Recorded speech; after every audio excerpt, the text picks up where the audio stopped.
Hi, good morning. I'm Grace, speech therapist. So today the video of purpose is to replay back what I said yesterday.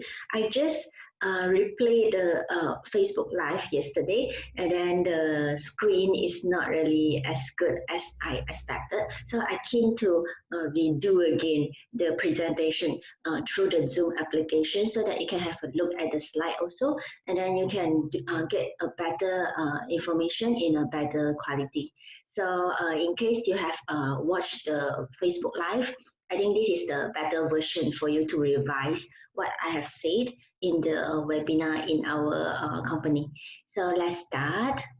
I will share the screen with you.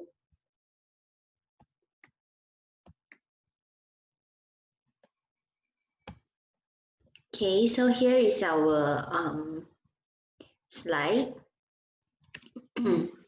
So today I would like to present probably 15 minutes regarding the receptive language. It is about the language understanding. Sorry, early morning, my voice is not yet wake up. So I am a certified speech therapist. So my name is Grace. So today I would like to share with you a little bit information regarding the language understanding. So many parents, they probably need some understanding regarding this topic. So let's start. Before I started, I would like to give you a little bit of my professional background. So I'm a speech therapist with more than 4 years of clinical experience. Previously, I graduated in the USM, University Science Malaysia, with the 4 years degree of the speech pathology. So I'm a member of the MASH and currently a candidate member of the Malaysia Writers Society. So after I graduated, before I graduated, I went for the internship in the hospital Loganai, and then after that I worked in the Kuala Lumpur as a speech therapist, mainly providing the speech therapy to the pediatric and the adult population.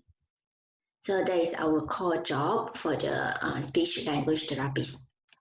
So throughout this year, I attended several certification workshops, so including the PECS and Hannon program More Than Words, and then a little bit on the talk to feeding therapy. So if you have any inquiry regarding those areas like feeding and the communication technique, you can approach me and I can share some information with you.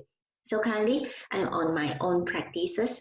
I do provide two services. One is the service speech therapist, and then another will be more on the publishing magazine because I love writing and the reading. So I keen to have one magazine which can collect all the valuable inputs from speech therapist team, and also I prefer not to cocoon ourselves inside one area. So I would like to invite more other disciplines to join our sharing journey.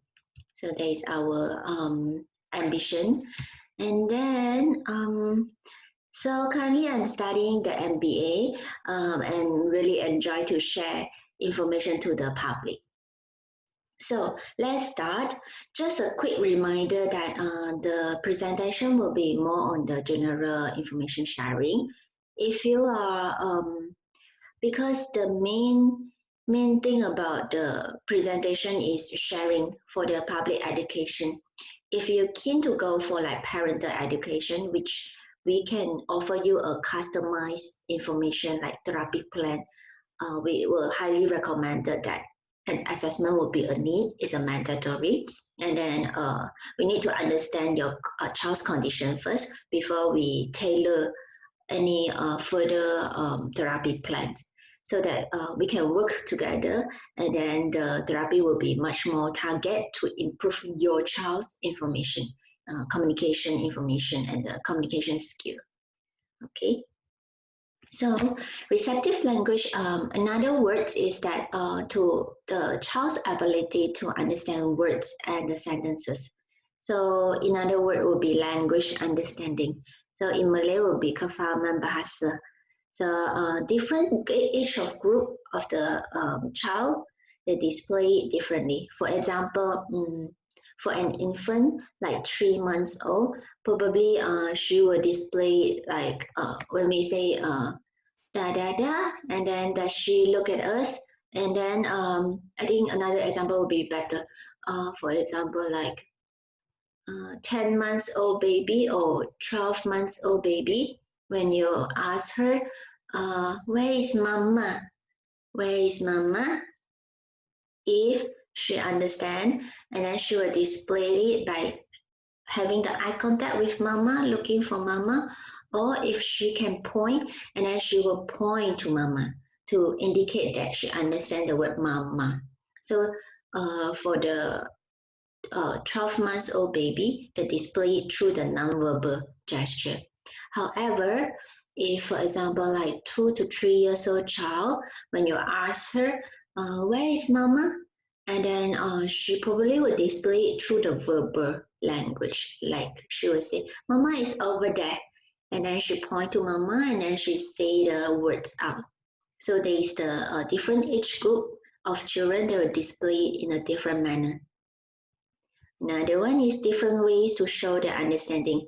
As you say, as you have already noticed that different age group will display it differently, and they have different methods to show their understanding.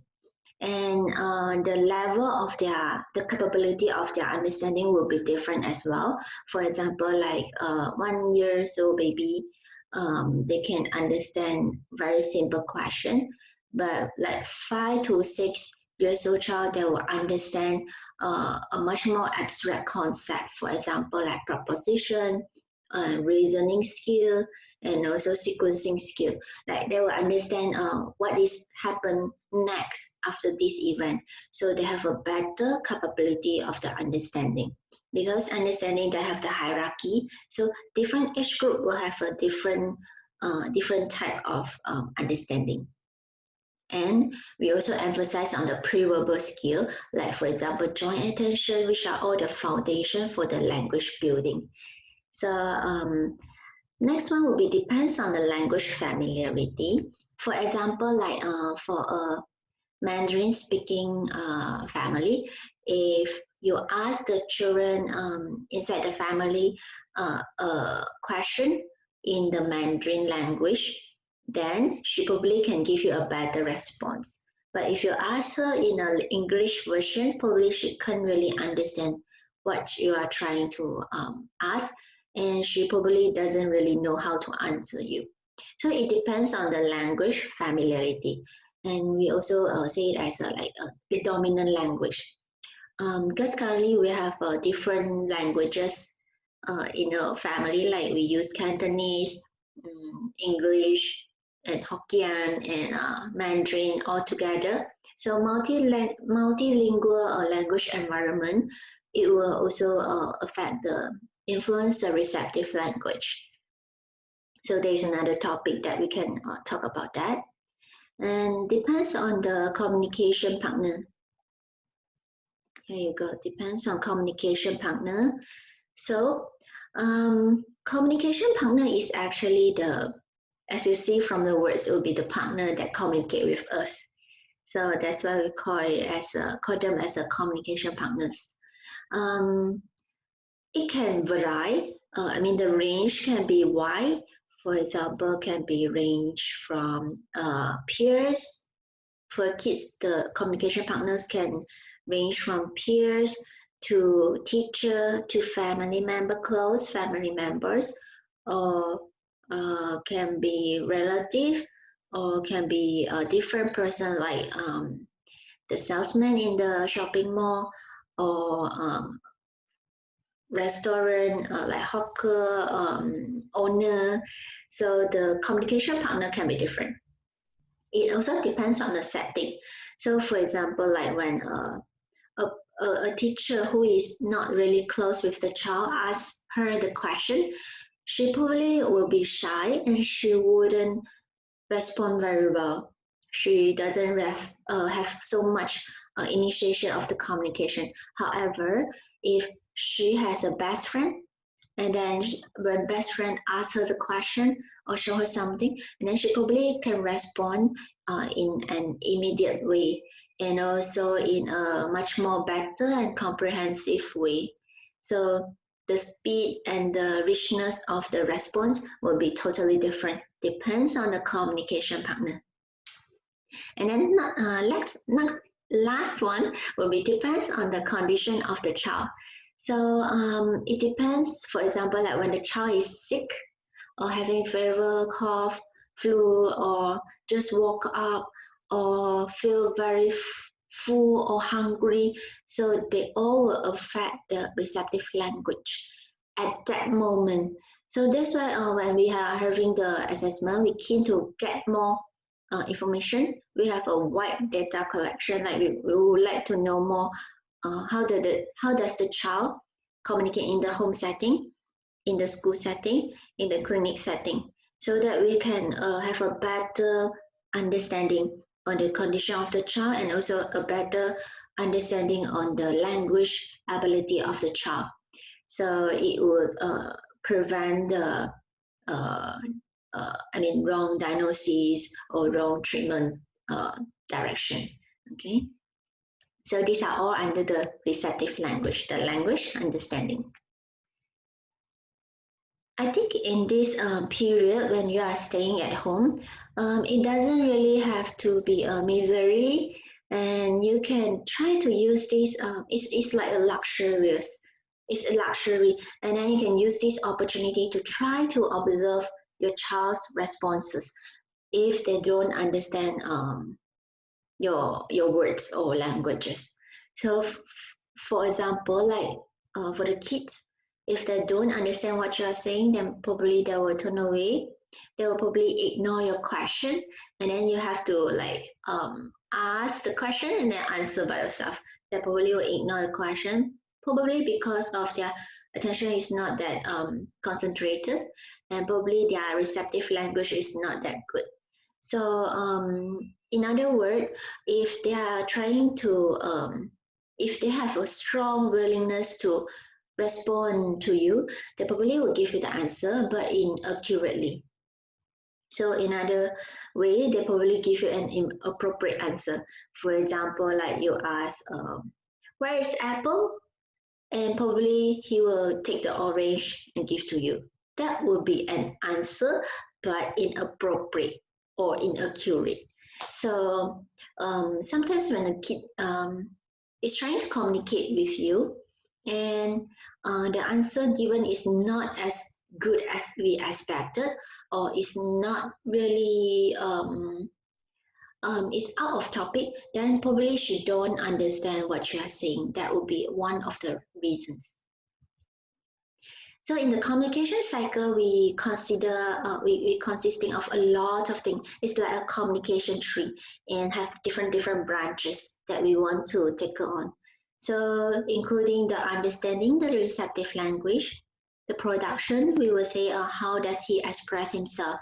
Is the language good enough? And then listening skill. Does he really listen well? Does he has a good auditory skill? That really depends on the will affect the communication cycle. And pronunciation, how does his clarity of the speech and how does he say the words in a good articulation? Is there any speech sound error? Have you detected? And if you detected, and what are type of the speech sound that exists? And the last one is the smoothness, which is the fluency. Is the speech smooth as you expected, and it won't affect the communication and it wouldn't cause the communication breakdown. That will be another thing that we will consider other than the receptive language. So other than this, it includes the voice quality and many different variables that we want to take on. So let's go to the final part. You try to reflect on this. Does your child understand what you say? And how do you know he needs help in talking? Next one, how frequent do you talk to your child? Sometimes it depends on the quality as well. The quality of the conversation between you and your child. It is not just the frequency of the dialogue, but it also the quality matters as well. So these two important things we will try to consider to improve the communication quality and the initiation frequency.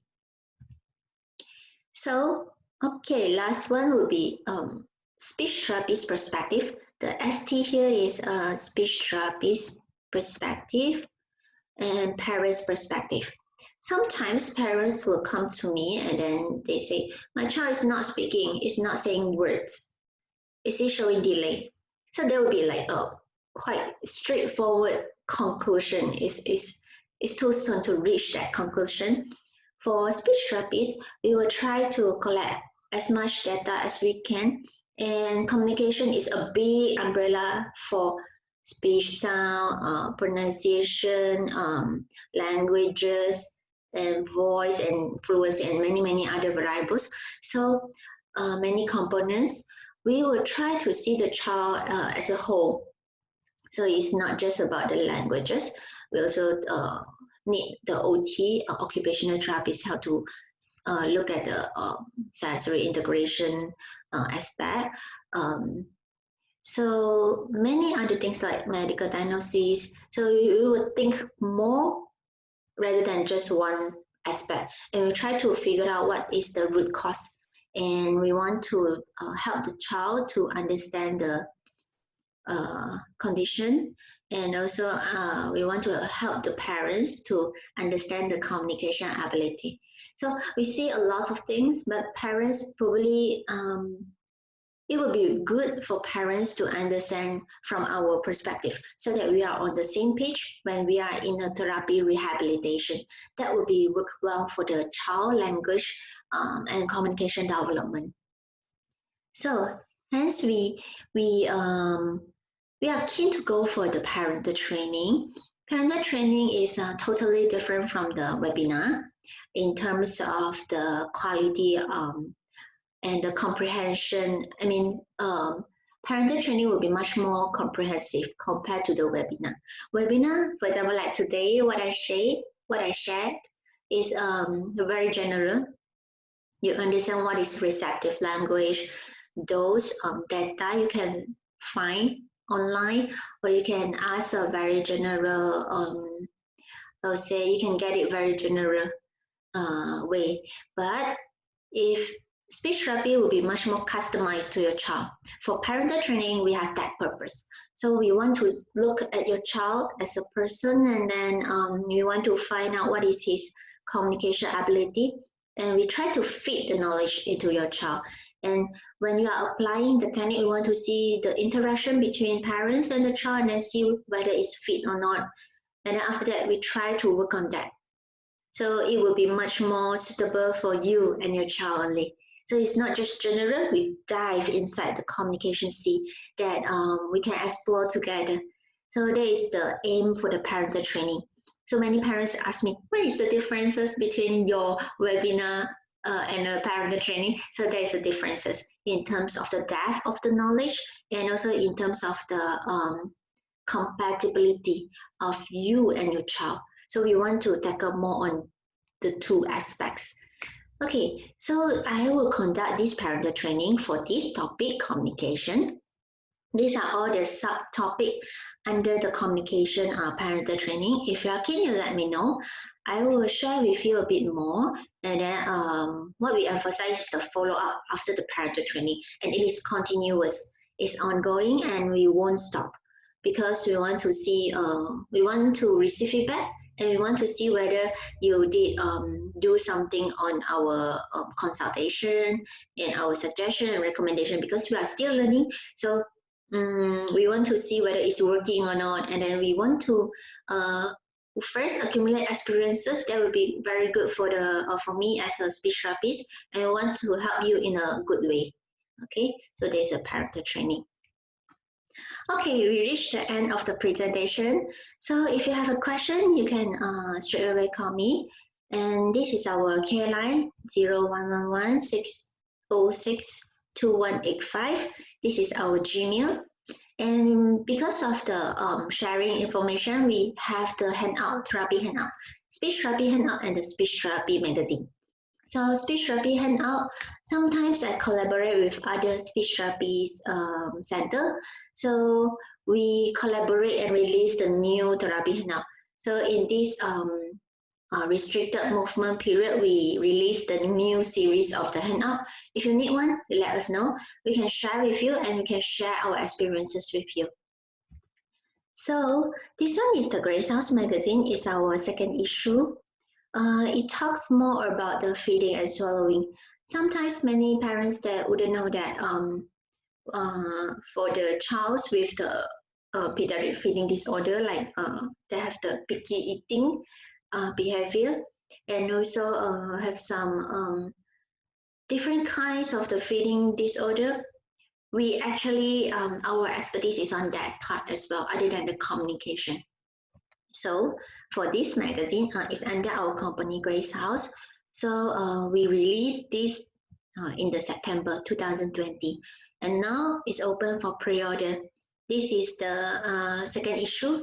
For the first issue, it touched more on the general knowledge in the speech therapy, and it is my honor that we can invite many disciplines to write, to have contribute more writes up in the magazine, and I help to publish with our Grace House team. So this is my honor. And next one, we have the speech therapy session telepractice. There will be some dilemma for the parents. For example, like for some childs, they're probably not really suitable for the telepractice. Some parents' perspective. So it's always dynamic, and we want to know whether it's suitable or not. We have to try first, and we have free trial. So if you need any trial on the telepractice, you can let us know. Our in-house speech therapist will share with you the information, and we can always decide after a try. And it is always good to try first. And for the telepractice, if you think it's the therapies to the session, I mean to the child is not suitable, then probably we can try to work on the parental training. So this is our online parental training. We have different topics, more than I think 8 to 9 topics that I can share with you. We have a parental training, and because of the stay-at-home protocol, so we have daily webinar from yesterday, which is 6th of April until 13th of April. So every day we have webinar, but depends on the availability of the presenter, which is our in-house therapist. So we will have it in different timing. So do contact us to get the Zoom link and get the date and the timing and the topic as well, because every day we have different topics. So we will share a very general information for you for free. So more exciting topic for tomorrow, which is today. So will be Ziying, our speech therapist, certified speech therapist. Today she will share with you about boosting your child language skills. So what you can do at home. So if you're keen to know more about the information, join us now and get the link from me. So all the copyright reserved to Grace House, and then these are all the I would say like the very little sharing from us, and it's also originally provided by us. So the copyright is fully reserved by us. So parental training is on the way. We have 3 speech therapists who are keen to share, and thank you for them to willing to share and provide the parental training and the webinar. These are all the topics that we have. PECS, receptive language, you can go through that so that you can know which one you would like to target on. You can also attend multiple webinar.